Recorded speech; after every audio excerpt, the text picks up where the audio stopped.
मत्स्य की कथा बहुत प्राचीन और रोचक है।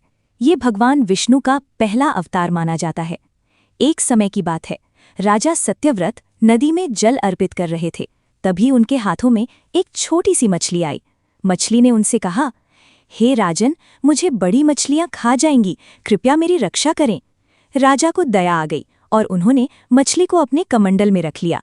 लेकिन वो मछली धीरे धीरे बड़ी होने लगी। कमंडल छोटा पड़ा, उसे घड़े में रखा गया। घड़ा छोटा पड़ा, उसे तालाब में रखा गया।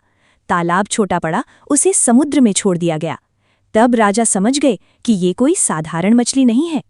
भगवान विष्णु ने अपने दिव्य रूप में प्रकट होकर कहा कि जल्द ही भयंकर प्रलय आने वाला है। उन्होंने राजा को आदेश दिया, एक विशाल नौका बनाओ, सप्तऋषियों को उसमें बैठाओ, सभी जीवों के बीज और वेदों को सुरक्षित रखो। जब प्रलय आया, चारों ओर जल ही जल हो गया। तब भगवान विष्णु विशाल मत्स्य रूप में प्रकट हुए। राजा ने नौका को भगवान की सींग से बांध दिया। भगवान मत्स्य ने उस नौका को सुरक्षित स्थान तक पहुंचाया और सृष्टि की रक्षा की। इस कथा से क्या सीख मिलती है? छोटी जीवों की रक्षा करना भी धर्म है। भगवान अपने भक्तों की रक्षा अवश्य करते हैं। संकट आने से पहले सतर्कता और ज्ञान जरूरी है। धर्म और वेदों की रक्षा ही सृष्टि की रक्षा है। कूर्म अवतार की कथा समुद्र मंथन से जुड़ी हुई है। ये भगवान विष्णु का दूसरा अवतार माना जाता है। कूर्म अवतार की कथा। एक समय देवताओं और असुरों के बीच लगातार युद्ध हो रहे थे। एक बार महर्षि दुर्वासा के श्राप के कारण देवताओं की शक्ति कमजोर हो गई। तब सभी देवता भगवान विष्णु के पास सहायता मांगने पहुंचे। भगवान विष्णु ने कहा, यदि देवता और असुर मिलकर क्षीर सागर का मंथन करें तो उसमें से अमृत निकलेगा। उस अमृत को पीकर देवता फिर से शक्तिशाली हो जाएंगे। समुद्र मंथन की तैयारी। मंदराचल पर्वत को मथानी बनाया गया। वासुकी नाग को रस्सी बनाया गया। देवता एक ओर और असुर दूसरी ओर खड़े हुए। लेकिन जैसे ही मंथन शुरू हुआ, भारी मंदराचल पर्वत समुद्र में डूबने लगा। तब भगवान विष्णु ने विशाल कछुए यानी कूर्म अवतार का रूप धारण किया। वे समुद्र के नीचे जाकर अपनी विशाल पीठ पर पूरे पर्वत को सहारा देने लगे। इसके बाद समुद्र मंथन सफलतापूर्वक चला और उसमें से अनेक दिव्य रत्न निकले। माता लक्ष्मी, चंद्रमा, कामधेनु, ऐरावत, कौस्तुभमणि, धन्वंतरी और अमृत कलश तथा सबसे पहले हलाहल विष। जब हलाहल विष निकला तब भगवान शिव ने उसे पीकर संसार की रक्षा की। अंत में भगवान विष्णु ने मोहिनी रूप धारण करके देवताओं को अमृत पिलाया। इस कथा से क्या सीख मिलती है? बड़े कार्य सहयोग से पूरे होते हैं। धैर्य और संतुलन बहुत जरूरी है। भगवान संकट में आधार बनकर रक्षा करते हैं। अमृत पाने से पहले कठिनाइयों और विष का सामना करना पड़ता है। वराह अवतार भगवान विष्णु का तीसरा अवतार माना जाता है। इस अवतार में भगवान ने विशाल वराह यानी सुअर का रूप धारण करके पृथ्वी की रक्षा की थी। वराह अवतार की कथा। प्राचीन समय में हिरण्याक्ष नाम का एक अत्यंत शक्तिशाली असुर था। उसने कठोर तपस्या करके बहुत शक्ति प्राप्त कर ली थी। शक्ति मिलने के बाद उसका अहंकार बढ़ गया और उसने तीनों लोकों में आतंक फैलाना शुरू कर दिया। एक दिन उसने पृथ्वी माता को उठाकर समुद्र की गहराइयों में छिपा दिया। पूरी सृष्टि संकट में पड़ गई। चारों ओर अंधकार और विनाश फैलने लगा। देवताओं ने भगवान विष्णु से प्रार्थना की, हे प्रभु, पृथ्वी और सृष्टि की रक्षा कीजिए। तब भगवान विष्णु ने एक विशाल वराह यानी सुअर का रूप धारण किया। उनकी गर्जना से पूरा ब्रह्मांड गूंज उठा। भगवान वराह समुद्र में उतरे और हिरण्याक्ष को युद्ध के लिए ललकारा। दोनों के बीच भयंकर युद्ध हुआ जो बहुत लंबे समय तक चला। अंत में भगवान वराह ने अपनी शक्तिशाली दांतों से हिरण्याक्ष का वध कर दिया और पृथ्वी माता को समुद्र से बाहर निकालकर फिर से अपने स्थान पर स्थापित किया। इस प्रकार सृष्टि की रक्षा हुई और धर्म की पुनः स्थापना हुई। इस कथा से क्या सीख मिलती है? अहंकार का अंत निश्चित है। पृथ्वी हमारी माता है, उसकी रक्षा हमारा धर्म है। जब जब अधर्म बढ़ता है, भगवान रक्षा के लिए अवतार लेते हैं। सत्य और धर्म की हमेशा विजय होती है। नरसिंह अवतार भगवान विष्णु का चौथा अवतार माना जाता है। ये अवतार भक्त प्रहलाद की रक्षा और अधर्मी हिरण्यकश्यप के विनाश के लिए लिया गया था। नरसिंह अवतार की कथा। बहुत समय पहले हिरण्यकश्यप नाम का एक शक्तिशाली असुर राजा था। उसने कठोर तपस्या करके ब्रह्मा जी से वरदान प्राप्त किया कि उसे न कोई मनुष्य मार सके, न पशु, न दिन में न रात में, न घर के अंदर न बाहर, न धरती पर न आकाश में, न किसी अस्त्र से न शस्त्र से। इस वरदान के कारण वो अत्यंत अहंकारी बन गया। उसने स्वयं को भगवान मान लिया और सभी से अपनी पूजा करवाने लगा। लेकिन उसका पुत्र प्रहलाद भगवान विष्णु का परम भक्त था। वो हर समय नारायण नारायण का जाप करता रहता था। हिरण्यकश्यप ने प्रहलाद को समझाने की बहुत कोशिश की, लेकिन जब वो नहीं माना तो उसने उसे मारने के कई प्रयास किए। विष दिया, हाथियों से कुचलवाने की कोशिश की, आग में बैठाया, पहाड़ से गिरवाया, लेकिन हर बार भगवान विष्णु ने प्रहलाद की रक्षा की। एक दिन क्रोधित होकर हिरण्यकश्यप ने पूछा, तेरा भगवान कहाँ है? प्रहलाद ने उत्तर दिया, भगवान हर जगह है। हिरण्यकश्यप ने महल के एक खंबे की ओर इशारा करके पूछा, क्या इस खंबे में भी? प्रहलाद ने कहा, हाँ। तभी हिरण्यकश्यप ने खंबे पर प्रहार किया और उसी क्षण भगवान विष्णु नरसिंह अवतार में प्रकट हुए, आधा मनुष्य आधा सिंह। फिर उन्होंने संध्या समय यानी न दिन न रात महल की चौखट पर, न अंदर न बाहर, अपनी गोद में बैठाकर, न धरती न आकाश में, अपने नाखूनों से, न अस्त्र से न शस्त्र से हिरण्यकश्यप का वध कर दिया। इस प्रकार भगवान ने अपने भक्त प्रहलाद की रक्षा की और अधर्म का अंत किया। इस कथा से क्या सीख मिलती है? सच्ची भक्ति की हमेशा रक्षा होती है। अहंकार और अत्याचार का अंत निश्चित है। भगवान हर जगह विद्यमान है। धर्म और सत्य की अंत में विजय होती है। वामन अवतार भगवान विष्णु का 5वां अवतार माना जाता है। इस अवतार में भगवान ने एक छोटे ब्राह्मण बालक का रूप धारण करके राजा बलि के अहंकार को समाप्त किया। वामन अवतार की कथा। बहुत समय पहले राजा बलि नाम के एक असुर राजा थे। वे अत्यंत शक्तिशाली, दानी और वीर थे। अपनी शक्ति के बल पर उन्होंने तीनों लोकों पर विजय प्राप्त कर ली थी।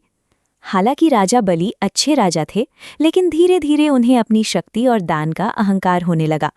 देवताओं ने भगवान विष्णु से प्रार्थना की, हे प्रभु, राजा बलि का अहंकार समाप्त कर धर्म की रक्षा कीजिए। तब भगवान विष्णु ने एक छोटे ब्राह्मण बालक का रूप धारण किया, जिन्हें वामन कहा गया। यज्ञ में आगमन। राजा बलि एक विशाल यज्ञ कर रहे थे। उसी समय छोटे से वामन ब्राह्मण वहां पहुंचे। राजा बलि ने उनका आदर किया और कहा, मांगो ब्राह्मण देव, क्या चाहिए? वामन भगवान ने कहा, मुझे केवल 3 पग भूमि चाहिए। राजा बलि हंस पड़े और बोले, बस इतनी सी बात? जैसे ही राजा बलि ने वचन दिया, वामन भगवान ने अपना विराट रूप धारण कर लिया। पहले पग में पूरी पृथ्वी नाप ली, दूसरे पग में पूरा स्वर्ग नाप लिया। अब तीसरे पग के लिए कोई स्थान नहीं बचा। तब राजा बलि समझ गए कि ये कोई साधारण बालक नहीं, स्वयं भगवान विष्णु हैं। उन्होंने विनम्र होकर अपना सिर आगे कर दिया और कहा, प्रभु, तीसरा पग मेरे सिर पर रख दीजिए। भगवान विष्णु ने राजा बलि के सिर पर तीसरा पग रखा और उनका अहंकार समाप्त कर दिया। लेकिन उनकी भक्ति और दानशीलता से प्रसन्न होकर भगवान ने उन्हें पाताल लोक का राजा बना दिया। इस कथा से क्या सीख मिलती है? अहंकार का अंत निश्चित है। विनम्रता सबसे बड़ा गुण है। वचन का पालन धर्म है। भगवान भक्त की परीक्षा लेकर उसे सही मार्ग दिखाते हैं। परशुराम अवतार भगवान विष्णु का 6ठा अवतार माना जाता है। वे एक ऐसे योद्धा थे जो ब्राह्मण होकर भी अद्भुत पराक्रमी थे। उनके हाथ में फरसा यानी कुल्हाड़ी होने के कारण उन्हें परशुराम कहा गया। परशुराम अवतार की कथा। महर्षि जमदग्नि और माता रेणुका के पुत्र थे भगवान परशुराम। वे बचपन से ही तेजस्वी, तपस्वी और महान योद्धा थे। उनके पिता के पास कामधेनु गाय थी जो इच्छा अनुसार सब कुछ प्रदान कर सकती थी। उस समय कार्तवीर्य अर्जुन नाम का एक शक्तिशाली और अहंकारी राजा था। एक दिन वह महर्षि जमदग्नि के आश्रम पहुंचा। ऋषि ने कामधेनु की सहायता से उसका भव्य सत्कार किया। राजा ये देखकर लालच में आ गया और उसने बलपूर्वक कामधेनु गाय छीन ली। जब भगवान परशुराम को ये पता चला तो उन्होंने क्रोधित होकर कार्तवीर्य अर्जुन से युद्ध किया और उसका वध कर दिया। लेकिन बाद में बदला लेने के लिए राजा के पुत्रों ने महर्षि जमदग्नि की हत्या कर दी। अपने पिता की मृत्यु से दुखी और क्रोधित होकर परशुराम ने प्रतिज्ञा ली, मैं पृथ्वी को अत्याचारी और अधर्मी क्षत्रियों से मुक्त करूंगा। कहा जाता है कि उन्होंने 21 बार पृथ्वी को अधर्मी राजाओं से मुक्त किया और धर्म की पुनः स्थापना की। परशुराम और भगवान राम। एक प्रसिद्ध कथा में भगवान राम से भी उनका सामना हुआ था। जब श्रीराम ने शिव धनुष तोड़ा तब परशुराम क्रोधित होकर वहां पहुंचे, लेकिन श्रीराम के दिव्य स्वरूप को पहचानकर उन्होंने अपना क्रोध शांत कर दिया। इस कथा से क्या सीख मिलती है? अधर्म और अत्याचार का अंत निश्चित है। शक्ति का उपयोग धर्म की रक्षा के लिए होना चाहिए। माता पिता और गुरु का सम्मान सर्वोच्च धर्म है। क्रोध भी धर्म के लिए हो तो वह उचित हो सकता है। राम अवतार भगवान विष्णु का 7वां अवतार माना जाता है। भगवान राम को मर्यादा पुरुषोत्तम कहा जाता है, क्योंकि उन्होंने अपने पूरे जीवन में धर्म, सत्य और मर्यादा का पालन किया। राम अवतार की कथा। अयोध्या नगरी में राजा दशरथ के यहाँ भगवान राम का जन्म हुआ। उनके 3 भाई थे, भरत, लक्ष्मण और शत्रुघ्न। भगवान राम बचपन से ही वीर, विनम्र और धर्मप्रिय थे। महर्षि विश्वामित्र उन्हें अपने साथ वन में ले गए, जहां राम ने राक्षसों का वध करके ऋषियों की रक्षा की। सीता स्वयंवर। जनकपुरी में माता सीता के स्वयंवर में भगवान शिव का विशाल धनुष रखा गया था। जो उसे उठाकर प्रत्यंचा चढ़ाएगा, उसी से सीता का विवाह होना था। भगवान राम ने सहजता से शिव धनुष तोड़ दिया और माता सीता से उनका विवाह हुआ। वनवास। जब राजा दशरथ ने राम को राजा बनाने का निर्णय लिया, तब कैकेयी ने अपने 2 वरदान मांग लिए। राम को 14 वर्ष का वनवास, भरत को राज्य। भगवान राम ने पिता के वचन की रक्षा के लिए बिना विरोध वनवास स्वीकार कर लिया। माता सीता और लक्ष्मण भी उनके साथ वन गए। सीता हरण। वनवास के दौरान राक्षसराज रावण ने छल से माता सीता का हरण कर लिया और उन्हें लंका ले गया। तब भगवान राम ने वानर राज सुग्रीव, हनुमान और वानर सेना की सहायता से लंका पर चढ़ाई की। रावण वध। लंका में भगवान राम और रावण के बीच भयंकर युद्ध हुआ। अंत में भगवान राम ने रावण का वध करके अधर्म का अंत किया और माता सीता को मुक्त कराया। वनवास पूरा होने के बाद वे अयोध्या लौटे और राम राज्य की स्थापना की, जहां न्याय, धर्म और सुख था। इस कथा से क्या सीख मिलती है? सत्य और धर्म की हमेशा विजय होती है। माता पिता के वचन का सम्मान करना चाहिए। अहंकार और अधर्म का अंत निश्चित है। त्याग, प्रेम और कर्तव्य ही सच्चा धर्म है। कृष्ण अवतार भगवान विष्णु का 8वां अवतार माना जाता है। भगवान कृष्ण प्रेम, करुणा, नीति, ज्ञान और धर्म के प्रतीक हैं। उन्होंने अपने जीवन में अनेक लीलाएं की और महाभारत में धर्म की स्थापना के लिए महत्वपूर्ण भूमिका निभाई। कृष्ण अवतार की कथा।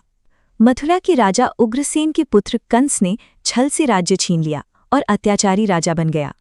एक दिन आकाशवाणी हुई, हे कंस, तेरी बहन देवकी का 8वां पुत्र ही तेरी मृत्यु का कारण बनेगा। ये सुनकर कंस डर गया।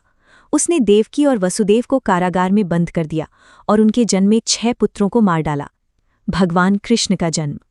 जब 8वें पुत्र के रूप में भगवान कृष्ण का जन्म हुआ, तब कारागार के सारे बंधन अपने आप खुल गए। भगवान की माया से यमुना नदी शांत हो गई और वसुदेव बालक कृष्ण को गोकुल में नंद बाबा और यशोदा मैया के यहाँ छोड़ाए। बाल लीलाएं। गोकुल और वृंदावन में भगवान कृष्ण ने अनेक अद्भुत लीलाएं की। माखन चोरी, कालिया नाग का दमन, गोवर्धन पर्वत उठाना, बांसुरी की मधुर धुन से सबको मोहित करना। वे गोप गोपियों और राधा रानी के प्रिय थे। कंसवध।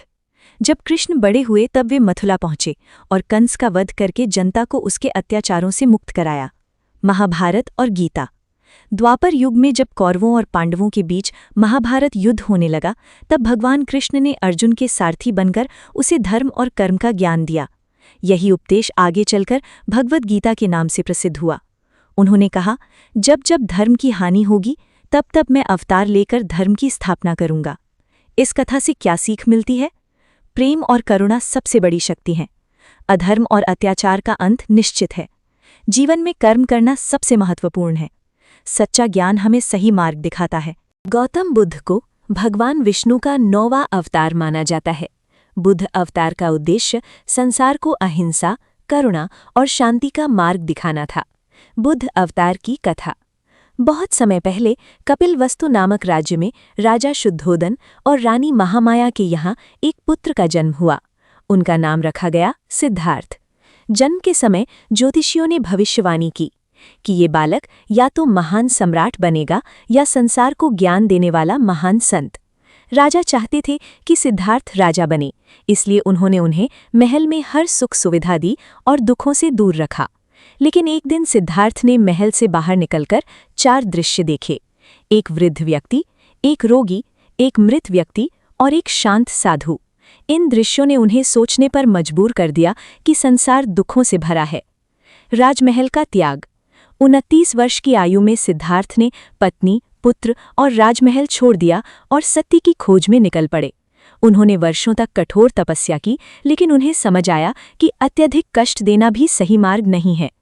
फिर वे गया में एक पीपल के वृक्ष यानी बोधि वृक्ष के नीचे ध्यान में बैठे। कई दिनों की गहरी साधना के बाद उन्हें ज्ञान प्राप्त हुआ और वे गौतम बुद्ध कहलाए। ज्ञान प्राप्ति के बाद उन्होंने लोगों को अहिंसा, करुणा, मध्यम मार्ग, सत्य और शांति का संदेश दिया। उन्होंने कहा, क्रोध को प्रेम से और घृणा को करुणा से जीतो। उन्होंने 4 आर्य सत्य और अष्टांग मार्ग का उपदेश दिया, जिससे मनुष्य दुखों से मुक्ति पा सकता है। इस कथा से क्या सीख मिलती है? अहिंसा सबसे बड़ा धर्म है। करुणा और दया जीवन को महान बनाती है। शांति भीतर से आती है। अत्यधिक भोग और अत्यधिक तप दोनों से बचकर संतुलित जीवन जीना चाहिए। कल्कि अवतार भगवान विष्णु का 10वां और भविष्य में आने वाला अवतार माना जाता है। शास्त्रों के अनुसार ये अवतार कलयुग के अंत में होगा, जब अधर्म, पाप और अन्याय बहुत बढ़ जाएगा। कल्कि अवतार की कथा। हिंदू धर्म ग्रंथों, विशेषकर भागवता पुराण और विष्णु पुराण में बताया गया है कि जब कलयुग अपने चरम पर पहुंच जाएगा, जैसे लोग धर्म और सत्य से दूर हो जाएंगे, अन्याय और हिंसा बढ़ जाएगी, लोभ, छल और पाप का बोलबाला होगा, रिश्तों और मानवता का पतन होने लगेगा, तब भगवान विष्णु कल्कि अवतार लेकर प्रकट होंगे। कल्कि भगवान का स्वरूप। कहा जाता है कि वो एक दिव्य योद्धा के रूप में आएंगे। सफेद घोड़े देवदत्त पर सवार होंगे, उनके हाथ में तेजस्वी तलवार होगी, उनका तेज सूर्य के समान होगा। वे अधर्मियों और अत्याचारियों का विनाश करेंगे और संसार को पाप से मुक्त करेंगे। इसके बाद धर्म की पुनः स्थापना होगी, सत्य और न्याय का युग लौटेगा, कलयुग समाप्त होकर सतयुग का आरंभ होगा। इस कथा से क्या सीख मिलती है? चाहे अधर्म कितना भी बढ़ जाए, सत्य अंत में विजयी होता है। भगवान हमेशा धर्म की रक्षा के लिए आते हैं। मानवता, सत्य और न्याय को कभी नहीं छोड़ना चाहिए। हर अंधकार के बाद नया प्रकाश आता है। अगर भगवान विष्णु की ये 10 दिव्य अवतार और उनकी दिव्य कथाएं आपको पसंद आई हों, तो वीडियो को लाइक, शेयर और चैनल को सब्सक्राइब करना बिल्कुल ना भूलें। और अगर आपने इन कथाओं को ध्यान से सुना है, तो इन प्रश्नों के उत्तर कमेंट में जरूर दें। समुद्र मंथन में मंदराचल पर्वत को सहारा किस अवतार ने दिया? राजा बलि का अहंकार किस अवतार ने समाप्त किया? भगवान श्री कृष्ण ने महाभारत में किसे गीता का ज्ञान दिया था? देखते हैं सबसे बड़ा सनातनी भक्त कौन है। जय श्री हरि।